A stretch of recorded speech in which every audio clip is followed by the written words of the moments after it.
आज हम लोग बात करेंगे एक ऐसे व्यक्ति के बारे में जिन्हें बचपन में एक वक्त की खाने के लिए रात दिन खेतों में काम करना पड़ता था, जिनका सपना स्कूल टीचर बनने का था, लेकिन उनकी स्कूल की पढ़ाई तक पूरी नहीं हुई। इतनी गरीबी में अपना बचपन गुजारने के बावजूद भी ये आज 1 लाख करोड़ की कंपनी बना चुके हैं। मैं बात कर रहा हूँ हिंडाई की ओनर और फाउंडर चांग जू यांग के बारे में। इनके जिंदगी में इतने प्रॉब्लम्स आए हैं कि जितने प्रॉब्लम्स एक नॉर्मल व्यक्ति की जिंदगी में आते तो वो व्यक्ति गरीबी में ही मर जाता। इनको दिन में 11 से 12 घंटे काम करना पड़ता था। इतना काम करने के बावजूद भी इनके फैमिली को एक टाइम की खाना नसीब नहीं होता था। एक बार चांग लकड़ी बेचने के लिए शहर जाते हैं। वो देखते हैं कि लोग बिना रात दिन काम करे सिर्फ 6 से 7 घंटे काम करके इनसे भी ज्यादा पैसे कमा रहे हैं और उनके पास सारे फैसिलिटीज भी थे। ये देख के इनको फार्मिंग लाइफ से इरिटेट होने लगता है। ये न्यूज़पेपर में पढ़ते हैं कि पास के शहर में एक बड़ा सा कंस्ट्रक्शन प्रोजेक्ट शुरू होने वाला है जिसके लिए लेबर का जरूरत है। 1932 में 16 साल की उम्र में अपने दोस्त के साथ घर छोड़ के भाग जाते हैं। 160 किलोमीटर पैदल चल के फुवान सिटी चले जाते हैं। सिटी में चांग एक कंस्ट्रक्शन लेबर का काम करते हैं और ये बहुत खुश थे, लेकिन चांग के फादर उन्हें ढूंढ लेते हैं और घर वापस ले आते हैं। चांग बहुत नाराज हुए क्योंकि उन्हें पता था फार्मिंग करके कभी गरीबी से दूर नहीं जा सकते। चांग और 2 बार घर से भागने की कोशिश करते हैं, लेकिन चांग दोनों बार ही नाकामयाब हो जाते हैं। 1934 में 18 की एज में चांग अपना लास्ट अटेम्प्ट कोशिश करते हैं और चांग सक्सेसफुली घर से भाग जाते हैं।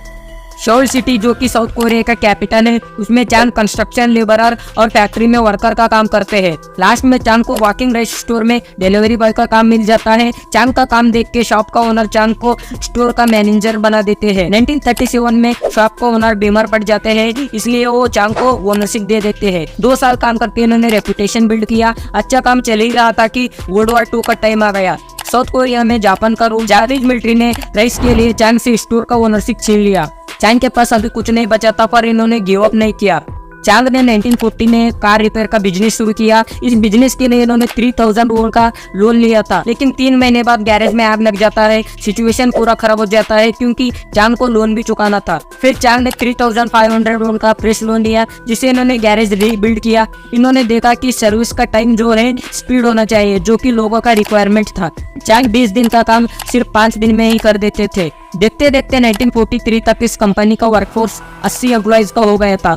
इन्होंने लोन क्लियर किया और अपने फैमिली के साथ सियोल में सेटल हो गए। फिर आता है एक और प्रॉब्लम। जापानीज मिलिट्री को वार के लिए इक्विपमेंट्स चाहिए थे। मिलिट्री ने चांग से गैरेज का ओनरशिप ले लिया। फिर से चांग के पास कुछ भी नहीं था, लेकिन इन्होंने 50,000 वॉन्स का सेविंग किया था। चांग घर वापस चले जाते हैं, पर उनके पास कॉन्फिडेंट था कि वो एक नया बिजनेस शुरू कर सकते हैं। वर्ल्ड वॉर 2 खत्म हो गया और जापानीज रूल भी कोरिया से खत्म हो गया। 1946 में चांग फिर से सियोल वापस चले जाते हैं और बिजनेस शुरू करते हैं, लेकिन इस बार उसका नाम हिंडाई था, यानी कि मॉडर्न। 1947 में चांग अपनी 31 की एज में हिंडाई सिविल वर्क कंपनी शुरू करते हैं। चांग को अमेरिका से बड़े बड़े प्रोजेक्ट्स मिलने लगे। सब कुछ ठीक चल रहा था, लेकिन एक और प्रॉब्लम आ जाता है। North Korean military south Korea पर कब्जे करते करते सोल सिटी तक आ गई थी।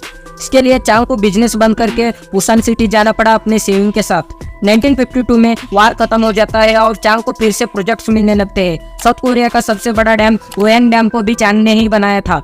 फिर भी इनको सेटिस्फेक्शन नहीं मिल रहा था क्योंकि इनको कार्स बनाने में शौक था। 1967 में हुंडई मोटर्स कंपनी शुरू करते हैं। 1968 में फोर्ड के साथ काम करके फोर्ड की प्रोटोटाइप कार्स को असेंबल करना शुरू कर दिया, लेकिन फोर्ड ने इस डील को कैंसिल कर दिया क्योंकि फोर्ड चाहता था कि हुंडई अपना खुद की कार नहीं बनाए। उसी समय साउथ कोरियन गवर्नमेंट ने एक अनाउंस करा कि उन्हें एक सिटीजन कार चाहिए जिसमें सिर्फ साउथ कोरिया का पार्ट्स यूज होना चाहिए। 1976 में चांग साउथ कोरिया का first mass produce car Hyundai Pony launch करते हैं। हुंडई साउथ कोरिया का 60% कार मार्केट कैप्चर करके साउथ कोरिया का बिगेस्ट कार मैन्युफैक्चरिंग कंपनी बन जाती है। इतना सब करने के बाद भी हुंडई लॉस में थी क्योंकि साउथ कोरिया का कार मार्केट सिर्फ 30,000 का था। इससे चांग को ज्यादा प्रॉफिट नहीं हो रही थी और कार की बेकार क्वालिटी की वजह से साउथ कोरिया के बाहर ये कार सेल नहीं हो रही थी। अगले 7 सालों तक हुंडई लॉस में जा चुकी थी। लोगों ने कहा कि चांग को कंपनी बंद कर देना चाहिए, लेकिन चांग बंद करने की जगह एक और बड़ी कार मैन्युफैक्चरिंग फैक्ट्री बनाते हैं।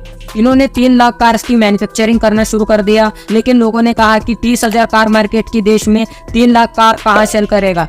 पर चांग जानते थे कि साउथ कोरिया अगले कुछ सालों में इकोनॉमिकली डेवलपमेंट होने वाला है, जिससे कार्स का डिमांड बढ़ेगा। 1982 में चांग ने हुंडई पोनी 2 लॉन्च किया, जो कि साउथ कोरिया में सक्सेसफुल होकर बाहर के देश जैसे कि कनाडा, अफ्रीका, लैटिन अमेरिका में भी सक्सेसफुल हो गया।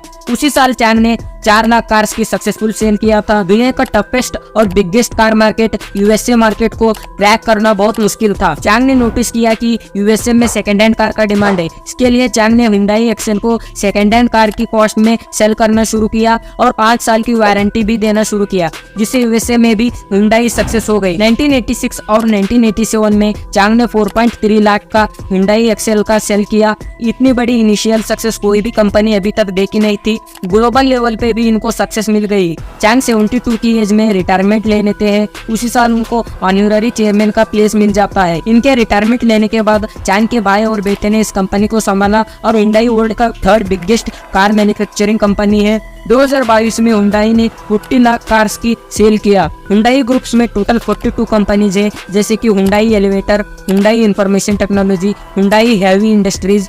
हुंडई हैवी इंडस्ट्रीज कंपनी की वजह से ही साउथ कोरिया शिप मैन्युफैक्चरिंग में जापान को पीछे छोड़ के पहले नंबर पे है।